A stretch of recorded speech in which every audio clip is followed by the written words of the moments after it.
The boy was abandoned in the forest but raised by a group of spirits. To keep him alive, they begged the mountain god for help. The mountain god gave them a mask. Though the mask saved his life, it had one dangerous flaw. If a human touched him, he would die immediately. So the boy had to live hidden deep in the mountains. But as a human, he couldn't suppress his curiosity about the outside world. He longed for the day he could be friends with a human. One day, a little human girl wandered into the forest. Jack hid behind a tree, watching her cry because she was lost. Unexpectedly, she spotted him and ran straight toward him.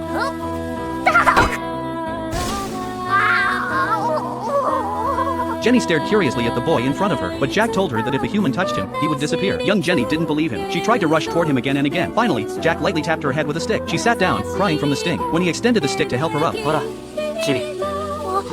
そっち側持ちな。迷子なんだろ。森の外まで連れて行く。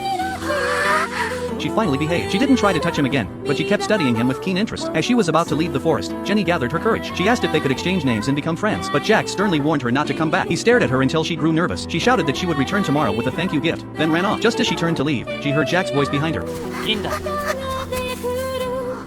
Back home, Jenny lay in bed, unable to sleep. Her mind was full of thoughts about Jack. She worried he wouldn't show up the next day. She stared at the ceiling, thinking about him until dawn. The next day, she went to the meeting spot. To her surprise, Jack was already there waiting. She was so excited she tried to run toward him. Once again, she got lightly tapped with the stick. She crouched down, apologizing through the pain. But Jack jumped in front of her and invited her into the mountains. Jenny was overjoyed. The two of them, one tall and one small, ate ice cream together in the woods. Cicadas chirped all around them. But Jenny kept feeling like something was following her. She looked back again and again. Sure enough, near a small tree, a shadowy mass formed a frightening figure. It threatened her, telling her not to touch Jack or it would eat her. Jenny was terrified, her palms sweating, but beside her, Jack sneezed several times. The sound scared the creature so much it revealed its true form, a timid fox, and fled in panic. Seeing this, Jenny was no longer afraid. She jumped excitedly, happy to have seen a real spirit. Then she turned and asked Jack what kind of spirit he was. Jack didn't answer, but he was also deeply curious about Jenny. They grew closer, meeting often in the mountains. They chased each other through the trees and set little boats adrift in the river. Even these childish games brought them joy, but Jack always wore his mask, which made Jenny more and more curious about his face. One day, while Jack was asleep, she gently lifted the mask. Underneath was a handsome young man. From that day on, Jenny wished even more that Jack would remove his mask. Once, she startled him from a tree branch just to ask him, but the branch suddenly snapped. Jack rushed to catch her instinctively, yet pulled back his hands at the last moment. Luckily, Jenny fell into a bush and wasn't hurt. She just looked at him with sad eyes. Kneeling in the grass, she softly asked him not to do that again.